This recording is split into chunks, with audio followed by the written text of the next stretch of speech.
Hello, and welcome to the Adult Education and Literacy. This is a series of Facebook Lives preparing our students for the fall semester. And today I'm really excited to be here with Nick Bowers. He plays an important role in our department with the Early School Leavers Transitions program. And this program is fairly unique to community colleges. In fact, when I applied to JJC, this was one of the things that really inspired me to look more at this program. So I'm excited to hear more from Nick today. So welcome, Nick. Hi, Kathy. Nice to be here. So let's start off with, how are you feeling about this semester? It's a challenge. Every day is a new challenge. Every student that comes in has new skills they need to learn. Using our distance learning process is not something that students are used to. It's not the traditional way of coming into class and just having the teacher be there. There's a lot more participation the students have to do in order to reach their goal of getting their diploma, completing our program. So it's a really interesting challenge every day to work with our new students, but we've discovered new ways of communicating with them. We're having our Zoom meetings online, so we're having face-to-face communication with our students, which is really helpful, and we're building them up step by step to make sure that they know how to get through this program. Perfect. Yeah, we've had a lot of good changes, I think. Changes that I think we needed to make too, so it's good. So first off, let's start with the basics. What is the difference between an early school leavers program and a GED class? So our students are coming into our program to earn their high school diplomas. That is the main draw for our program. Our students have what's called a joint agreement between their high school and Joliet Junior College. This allows them to drop from their high school, but their high school will still allow them to get their credits recovered through Joliet Junior College in order to earn their diploma. Now, our program is not just focused on the academic side. There's also other components to this program as well, but I hope that we're going to be able to get to them as we discuss this a little bit further. Okay, so are you saying that for the ESLTP program, you have to have a joint agreement with your high school, but a GED student, we accept everyone? Is that right? Exactly. That's exactly right. So it's a partnership that we have between Joliet Junior College and the district high schools within the district for the junior college. And this allows us to serve students who are just right out of high school. So that way they have so much knowledge already in their base that it's a benefit for them to be able to complete a few credits rather than having to go in and completely redo the GED courses. So they're actually getting their high school diploma from that is the high goal school. Of our program. Yes, our right. Completion with their diploma in their hand when they're done with our program. Very good. That's exciting. All right. So as part of the ESLTP program, a student is required to participate in job skills. What is job skills and why is it expected or required? So I have to answer this question every time I do an orientation for our students, because they say, why do I have to be in this class if I'm just here to get my diploma and just finish my academics? But that's not what our program is geared toward. Our program is geared towards building the student from the base level up. So our job skills program, I like to call it our skills for employment success, soft skills for employment success. So what we're building with that for our students are things like resume building, career exploration activities, job search activities, being able to search. That's some of the hardest things people do today, is being able to search through the noise that is out there to find the one thing that really draws them into an academic program, a job program, a career area that they might be interested in, and job skills really helps them sort through that noise to find the one area. By doing different activities, it's 15 modules that the students have to complete. And when they're done with those modules, they've gone through all different steps of becoming a better consumer, becoming a better student, becoming a better all-around citizen. It's a really good class to really build a student. I also like to say that it's the skills that you don't learn in an academic setting. And I think it was 2 years ago or last year, the #1 class at Yale was called Adulting 101. And this is our Adulting 101 class. It really is. It takes these students from being dependent on other people and really makes them an independent person. And it's a real good leg up for these students. Yeah, I love that. And I think that that's one of the complaints people have coming out of high school is I don't have those skills that I need to be ready. So we're not just giving you your high school diploma or helping you earn it, but preparing you for the workforce in general. Absolutely. So so our students need to participate in job skills, and they need to visit with a transition specialist. Can you explain a little what a transition specialist is, how many times they meet with this person, and what the goal of that is? So we want to make sure the students have a solid roadmap when they leave us. Our biggest fear is that they're handed their diploma, handed their transcripts from their school, and they don't know what to do next. So our transition specialist meets with our students a minimum of 2 times to try and set that roadmap up for our students, to give them a clear path for the future, to decide what direction am I going to go through. I always like to tell the students that right now where you're at, you are at a crossroads of your life. The directions that you choose to go in right now are going to affect you years and years to come. Mm-hmm. And it's great to be able to have someone to counsel with you, to say, this is the assistance we can offer you. If you're interested in going into a 2-year or a 4-year school, we can look for programs, we can fill out applications, get you in touch with different people from the different schools that you might be interested in. Fill out things like FAFSA, which is such a roadblock for some students if it's their first time going to college. So it's great to be able to have that hands-on approach from our program, and that's what our transition specialist really assists with. Now, beyond just going to school, we have lots of other options. Every option is on the table for our students. If they want to look at getting a job right away, if they don't have one immediately, we have options and job offers that come in all the time for people with high school diplomas or GEDs. There are opportunities to join the military, to start their own business through entrepreneurship, and oh no, I'm forgetting one. And then job training. There we offer multiple job training opportunities so that the student can end up with a certificate within 6 months to 1 year and improve the skills that they already have for the job that they're already working on. We like to reach out to students. Our main student body that we look towards are students who are leaving high school but are already currently working or are actively looking for work. And so that's why the transition specialist is so important to our program, to move those students from working where they're at, improving those skills, or having them find meaningful employment once they have their credentials in hand. Very good. And our transition specialist, Michelle Lyman, wants to remind everyone these services are completely free. So completely free. I can't believe it.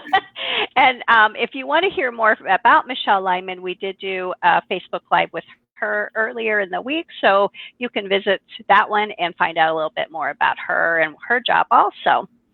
I also like our program manager, Libby Budd. She always says a diploma is just the start, and I think that everything that we're including in this program is pushing you and getting you in the right direction for everything. It's just the start, but we want it to be a successful start. So, Nick, when our students join in with the ESLTP, they take a test that's called the TABE test. And a lot of people are a little nervous because they're afraid it's a pass-fail exam. Is that true? Are you going to fail the test? So the TABE test is strictly for the determination of what funding direction the students are being funded through. It's only for our internal record keeping. Now, we always encourage the students to do the best they can on this test, because the better that they do, the higher funding stream that we can put them into. The higher scoring students get funded at a higher rate. So we want to see better performance out of our students. So we do take it seriously. We make sure the students go through a practice test beforehand. We make sure that now that we're doing it on distance learning through the Zoom program, we're making sure that they have a quiet testing area set up. We're walking them through to make sure that they're taking the correct test and that they know exactly what they're going through. But as far as can they pass or can they fail, it is not a pass or fail test. What we're trying to determine is where the student is coming in right now. We need some baseline numbers from them. So no, there isn't the possibility of failing. Now, you can score out of range, which only happens when students answer maybe 1 or 2 questions and then stop taking the test. If you finish the test and answer all of the questions, you will not score out of range. You won't have to retake it. We'll get a good score. We'll be able to enter you into the program, and then we'll be able to move you through, always with the goal of improving those scores when we do take the exit test when the student is completed with their program. Again, so really, funding reasons. We want to see some progress from when you came in to when you end. But let's say that I'm struggling with school. That's one of the reasons that I decided to leave. If I get into that lower funding category, is that going to hurt me? No, not at all. Our program runs exactly the same. The student won't see any difference between the program that they're entered into. They'll still be in their job skills program. They will still move through the academic program, maybe with more support. We have the Tutoring and Learning Center. We're going to hopefully talk about that in a little bit, that we offer at JJC, as well as their instructors. You're going to be able to meet with them face-to-face on Zoom, meet with them through, or communicate with them through email, phone calls, text messages. We have multiple ways of communicating with our students. But it's critical that our students know that we want to see this improvement through them. We want them to move through this program, but we don't want to put any barriers in their way. We want to know that we want them to be able to succeed, because these things that we're asking them to do are hard enough. The academics, the job skills, meeting with their transition, planning these steps is hard enough. We don't want to be throwing any barriers in their way. So we're making sure that these steps are as smooth and for each of the students as they come through. Yeah, I really like that. And I think it's true. I think our department we really want you to succeed, and we're going to do whatever we can to help you. Oh, that's and I've seen Nick working with students so many times, just like, okay, this didn't work. Let me try something different. We're gonna make this successful. We work at a yes factory, Kathy. That's true. The best part of my day is that I know that when I wake up and I start working, I get to say yes all the time. I get to say yes. Do you want to do this? Great. Let me help you. It's just such a great feeling to be able to always say yes to these students, to be able to offer this help. It's really, it builds you from the inside. It's great. I love that. We're into the yes factory. Yes factory. So I know this sounds really appealing to a lot of people, like, hey, I want to get going and try this, but is there a limit to the number of credits that I need to be in this program? So right now we're limiting it to 10 credits, which equates to generally an entire junior and senior year. The reason we're doing that is because we're operating on distance learning, and we've had to do some pullback just on the volume of the amount of credits that we're offering. Mm-hmm. In the future and in the past, we have offered instruction to students who have needed more than 10 credits. That's not discouraged either, but right now we're just not being able to offer that with the distance learning process. But fingers crossed, in the future we're going to be able to go back to that level. And the 10 credits it seems like a lot, and it's not just 10 classes. So that's a lot of work that we're still being able to offer to being able to let the students in. Generally, what we want to see is that they've passed all the way up at least into their junior year, and that would be the best mode for them to come in, just because we do ask a lot of our students to be able to work through an independent study type program. So we're looking for that little bit more of a mature student. Mm-hmm. The state allows us to work with as young as 16, but we also really do encourage students who have at least gone through their junior year to stay in their school until that point. Okay. So we're working with students that are in our Will County area. And so we're saying 10 credits, but could it depend on the high school that you went to? Do some high schools mandate that we have fewer credits, or is 10 credits available for everyone? Some high schools will limit the amount of classes that they will send over. I know some of the Joliet district schools will only send over, I believe, 2 credits total to our program. So again, that's another incentive for the student to make sure that they're in their high school, which is the best place for the students to be. Our program, again, it really just catches those who are really at that last cusp, 2 credits at the end, and they're already working or they're looking actively for work, and we're there to able to offer that support to get them that diploma. We're not a replacement for a regular high school. No, not at all. So if this is something that you feel like you're interested in, we would have to have conversations with you, with your high school, to make sure this is a good fit for you, and that you are within the credit number that is allowable for that high school. And I iterate that doesn't mean only junior and senior year credits. If a student comes in and they're missing all 4 years of English, and those are the only credits they need, that's great. We'll get them in. We'll take care of their English credits this way. Right. So definitely you'll want to reach out to Nick or to our program manager, Libby Budd. They can both help you. I can help you a little bit, but they're the two pros in this. So one of the requirements to get your high school diploma is to take the Constitution test. Is this available at JJC? It is right now. We've transferred it again to being a distance learning process. So we're doing it just like we do any of our other courses. We have a standard study guide that comes out that's published by the state. It's the same one that they would receive in their U.S. history or American history course that they would take, or American government course that they would take. And they're asked to do the study guide, complete the study guide as the assignment. And then when they would be completed with that, then they'd be able to complete the test. And the test is details, but it is 60 questions long. They need to get a minimum of 60% as a passing grade on the test. Okay. So we offer a lot, guys. We do. Don't forget us. So Michelle Lyman, our transition specialist earlier, she commented that her appointments are completely free. But what about this program to finish and get your high school diploma? How much does it cost? Oh, we are a bargain. We are $0. It is absolutely free. You know what, this is okay. So when I take my students into the orientation in face-to-face, what I like to say is that our program is free to you, but what we really do is we pay the state with those test scores that they take, and the state likes and only wants to eat the best test score. That's like filet mignon to the state. So we want them to take those tests seriously, because that then provides not only funding for them, but funding for everyone else in the future who's going to be in their position. It's a great way to start building the idea of community, connecting to a larger idea than just yourself. You're not just here for you. Yeah, it's an independent study program, but you're here to support the whole program and work through it.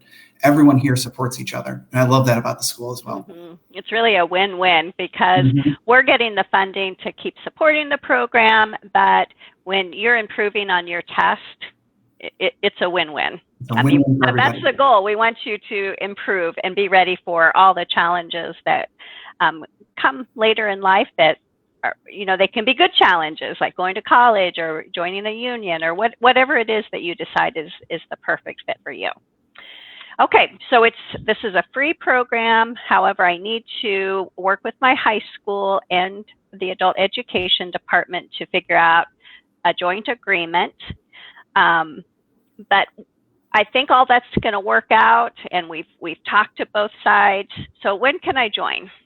So as soon as we get the information down, your joint agreement, your transcripts from your school, we'll be able to then send out your first prospective student email. The prospective student email will be welcoming you to our program. Thank you so much for getting this information to us. And it will list out information on the bottom of how you can contact us in order to start your entry process. Your entry process is 3 steps. It starts with a orientation and an online tools training to make sure your computer and system is set up in order to take our entry tests. Second step would be the first entry test, and we would then be distributing the Joliet Junior College emails at that point, giving the student access to join the program, start receiving information from their instructors. And then the third step for the entry program would be simply the TABE math test. Nothing else beyond that. We would download those scores, save it in the student's file, and now the student would be a completely entered active student within our program. We run the entry orientation twice a week at 3:30 on Tuesdays and Thursdays. Get the seats while they're hot. By appointment, though, right? By appointment. Get the seats while they're hot. There's only 5 spots for each one. And then the math test, the reading test is kind of our, I've designed it to be a bottleneck to make sure I can control the timing of students. And so there's 1 per week on Wednesdays, also at 3:30. Again, 5 spots. And then the math test is on Tuesdays and Thursdays at 12:30 in the afternoon. Okay. So this is after the joint agreement's been made with the high school and our department, and then you'll start working one-on-one with Nick to get testing and assignments and figure out your work plan. And communication is great when it's between when the student reaches out directly. The school should make sure that they're including a good email, good phone numbers, so that way we can have contact with these students. So that way the student can get this information and start acting on it as soon as they have it, because everyone knows that as soon as you the counselor or the principal, vice principal sends out the information, the student is hot and ready to go. They're ready to move into the program. So we want to make sure we're hitting them at that point as soon as possible, so they don't start falling back and not thinking about it. So Nick, it was asked, do we have documentation that we can share with administrators? Everything is on the table for administrators. Anything from anyone who is communicating us from the high school that the student has been sent over, they can receive anything. Attendance information, class grades, they can receive copies of the information that we have been putting together as far as documents and forms, testing scores that they've been taking. Administrators at the school, because of the joint agreement, have access to everything that the student has been doing. Okay. And I will, as soon as we're finished here, I'll put Libby Budd's email address in the comments also, and she would be happy to send flyers or talk with any school counselors, parents, students, anyone that is interested in this program. And we love it. We love to hear from people, because it's great to be able to get that feedback from the different schools to make sure that they know how their students are doing as well. Yeah, I think it's like you said earlier, we really want students to stay in high school, but sometimes it's just, not in the cards to do that. So we want to make sure that we do have a program here to offer them to make sure they get their high school diploma. So yeah, definitely we will get that to you. Just make sure you email Libby Budd. All right, so what about summers? Do you run all year long? Is it in like semesters? How does this work? So we run for the full year. We are continuously enrolling, and we're open for the entire year. We usually take time off, but this summer we didn't take any time off, and we'll see what happens over Christmas break, because it's just so with the distance learning, it's just so useful to go downstairs for 2 hours and do a little bit of work and make sure everybody's still working with the program. So no, we are a continually enrolled program as well. We're constantly having new enrollments, trying to bring in new students. So feel free to contact us at any time. We're always open. We're like 7-Eleven. We may not be doing business, but we're always open. Always. Always. All right. So Nick, we talked a little bit earlier about some of the ages that are in this program, but what is the age limit for early school leavers? So 16 to 22, as mandated by the state, for the early ESLTP program. That's the funding stream that we get the most money from the state. We also offer, like we were saying, a seamless program that runs right beside this one, simply called high school credit. The students don't notice any difference between the program that they're in. They get the same benefit of having a transition specialist, job skills, and the diploma, and or completing the academics to earn the diploma as well. That program can take older students. We have had students who were 30, 32, 33. I think we have even had someone who's over 40 in that program. All that is required is that the high school agrees to issue the diploma when they're completed with this program. It really is an impetus on the school to say yes, and then we are happy to put that person into our program and put them through the ringer. So much depends upon our relationship with the high school, and what we can figure out in that joint agreement. So exactly. You might think maybe I'm too old for this, but no, call us, because yeah, like Nick said, we have had older students who, they've gone years with thinking, I just missed 2 credits, I could have graduated. Talk to us, because it still might be a possibility. How many students do we hear, Kathy, that say that? They come in and they say, I was so close. I was so close. I had 2 credits to go. And we can work with those students. So please. Yeah, we can and we will. Yeah. Okay, so we do have some grant requirements for the actual ESLTP, because we are a grant-funded program. But is there another way I can get my high school diploma? You talked a little bit about the high school completion. So tell us a little bit about that. The high school completion, specifically for the academics, is that what you're leaning towards? Yeah. So Okay. so the program, you said that the program is for 16 to 24, but what if I'm older than that? Oh, it would be this. You would be going through the same program as the other students as well. You'd be enrolled in the job skills course. You would meet with our transition specialist a minimum of 2 times, and then, given the agreement from your school, when you've completed all components of our program, they would be issuing you the diploma and your new set of transcripts. So you'd be able to then have that seamless transition into the areas that you're looking at and discussing with our transition specialists. Yeah. So definitely, if this is something that you're like, yeah, this fits me, give us a call. Actually, email us now since we're all working remotely, but we definitely want to work with you. So, okay, I've joined the program. I've worked it out with my high school. I'm in the program, and I know what my work plan is. Is there a time limit on getting the work completed? For the ESLTP program, the students need to be completed before they turn 22. We have never had a student age out in that situation. They never age out. They never age out. We've never had a situation where a student has. But we still have something for them, right? Yeah, exactly. Yeah. But between 16 and 22, we've never seen a student take so long that they're aging out of the program, and then they have to enter into a different funding stream. It hasn't happened. As far as the typical time that a student would take, a typical student usually brings in between 3 and 4.5 credits. Academically, those credits usually are the timeline that controls how long they're going to be in the program. And for a usual student, they will be done within about 6 to 7 months within those for those credits. Now, it's not just the credits that they're working on as well. They're also completing their job skills courses. They're also completing their transition appointments during that time period, and also working or actively looking for work while they're in the program. So we're not bombarding them with too much work, but they're also making sure to continue.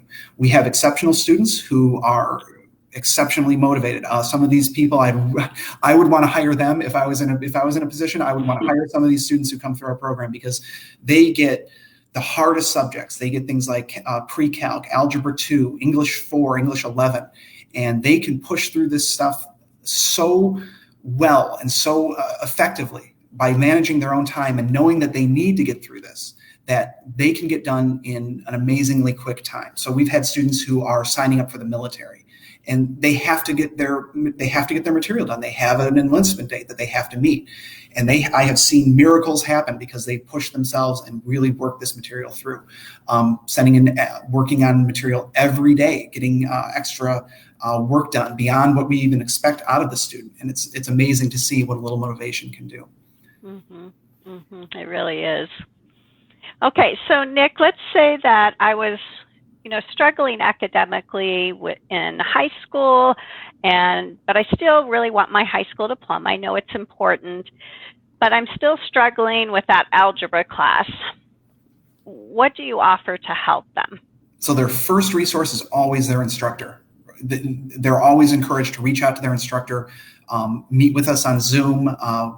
You can draw on the picture. You can put up a whiteboard and you can draw right on the screen with Zoom. So it's fun to be able to work the math and have them work through that way with their instructor. If that doesn't help, if they're still struggling, if they need more hands-on approach, our Tutoring and Learning Center at Joliet Junior College has moved completely online.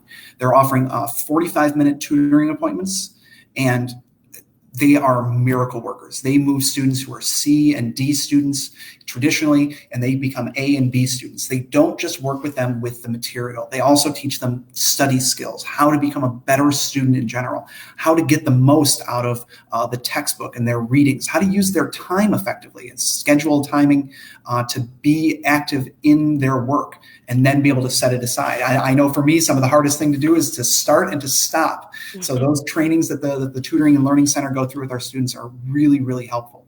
And it's not just available to students who are struggling. It's available to all of our students.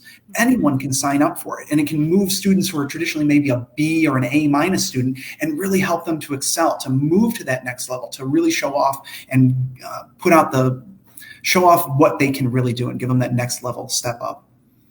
Definitely. The other thing about the tutoring and why it's so nice is that they work with our students in our independent study type program. And it's such a great fit between the two, between the instructor and then the tutors, because we can really give that student we buoy them up. It really raises them up and helps them move to that next level. Yeah, I think that's, what I see is we have students that are very intelligent, that they were getting good grades in their high school. Things just didn't always work out for them. But I think sometimes that smaller, class size, all of that, it really makes them just feel a little more, working at their own pace, all of that is, and then having that support with them. Just another option. That's really all it is. Oh, and then I always mention this to the students as well. I used to private tutor before I started making the big bucks teaching at the and I would charge between $35 and $55 an hour. So this is free to the students. You should see the looks on their faces when we tell them that they don't have to pay for this, and we're here to support them and help them throughout all this academics that they might need assistance with. Yeah. Everything in our Department of the Adult Education and Literacy is free. So yeah, free. Yes. All right, so I have another question. If I had a 504 or IEP in high school, how does that work with being in this program? So we absolutely want to continue the accommodations that the students were receiving back in high school. However, because they're enrolling at the college, we have different privacy requirements that are placed upon us. Our program, our registration secretaries, our instructors, our administrators cannot physically or electronically bring the IEP or 504 to our disability services office in order to make sure to continue those accommodations. The IEP or the 504, the documentation needs to be brought by the student to the disability services office. We have a long discussion during our orientation about this. We make sure that they take this information down so that they all know that it's not to discourage them in any way from making sure that they reach out, but it's to let them know that we want to maintain their privacy rights, and also to make sure that they are the ones who are bringing that, so that they are the ones who are making this decision in order to either continue these accommodations or to make other decisions on their own. Our disability services are here at the ESLTP and the adult education program. We can facilitate, we can help. A lot of the times the schools send us down documents like the IEP or the 504. We can provide this to the student. We can also provide information about the student receiving this from their school if they haven't sent it down. All right, very good. The other thing I want to mention is that it's my goal. It's always been my goal to make sure that we have an equitable program. I want to make sure that everyone has the opportunity to succeed. I don't want to put roadblocks or barriers in anyone's way. We do make sure to reach out. We have leveled textbooks as well for our programs. So for instance, if the student is coming over with an IEP that says they need a leveled English book or a leveled math textbook, we do offer that as well to make sure that we can accommodate the students' needs, so that way we can make sure that everyone is successful within our program. Very good. So what about community service hours? Some of the high schools do require those. Is that still required once you join this program? So most schools require 40 community service hours in order to graduate. Again, it depends on what the school requires on the joint agreement. We have a spot on there that says community service hours. They can either mark it that they've completed them, that they have a certain number to do, and we are absolutely here to facilitate community service hours. We will provide information for students in order to complete these, and then we can register, record them, and then report them to the school along with the academics and the grades and the completed courses that the student has gone through. So this way the student is able to complete those community service hours, even though they're not necessarily enrolled at their high school at that time. All right. So we had one more question. Do we have numbers on success rates? It's hard right now because I haven't put that together, but last time we did the quarterly report, I believe we had over 120 who had completed our program in the quarter. No, I'm sorry. We had 120 who were active, and we had 60 who had completed. That's what it was. It was half the number, so it was 60 who had completed the program. Now, those numbers might be a little fuzzy, left or right, plus or minus 5, I would say. But I'm pretty sure it was around the 60 completed. The other great thing about the continuous enrollment process is that we're always being able to complete our students as they finish our program. So there's no delay, there's no waiting on the student to get to a certain end point of our semester. We're able to finish them up, report their information to their high school, and then they're able to move on with with the path and the decisions that they've made with the transition specialists. Yeah, and if there is a high school out there that listening today that does want more information on that, you're free to contact Libby Budd, and I'll put her email information in the comments, and she'll be happy to help you with any of that. And then her and Nick work closely together to make sure all these reports are put together. All right, Nick, anything else you would like to share with us today about the ESLTP program? Just that we're so glad to be back and operating. We had almost a month absence, and it was really kind of it really felt weird to not be able to bring in new students or even work with the students because we were designing a new distance learning program. But now that we have it up and running, I think it's moving ahead pretty well. We really want to encourage the schools to make sure that they're getting in touch with us, sending their students who they know would really benefit from this program, and to reach out to us when they need assistance and how to get in touch with us or how to really move a student this way. We are the yes people. We're here to make sure that we can facilitate this for all the students who might need it. And I just want to remind students that are listening today that a conversation does need to happen before you know if you're in or not. So please don't go on the website and enroll in one of our other GED classes or ESL classes thinking you're getting into this program, because it is something that we have to have approval from your high school. So it'll be a conversation between probably you and Libby Budd, our program manager, or Nick Bowers. And then, like Nick said, then an email will be sent to you confirming that you are in the program. And then he will go through all the enrollment forms with you. All right. So I think this is really an amazing program, and it gives a lot of students who are just kind of following a different path the ability to get their high school diploma. So, let us know if you have more questions. We would be happy to help you. Honestly, we love sharing this program. We're really proud of it. So, well, thank you guys for joining us today, and I will put Nick Bowers and Libby Budd's email in the comments for everyone. But otherwise, thank you. Thank you so much for having us here, Kathy. It was great. Yeah, thank you, Nick. We appreciate it.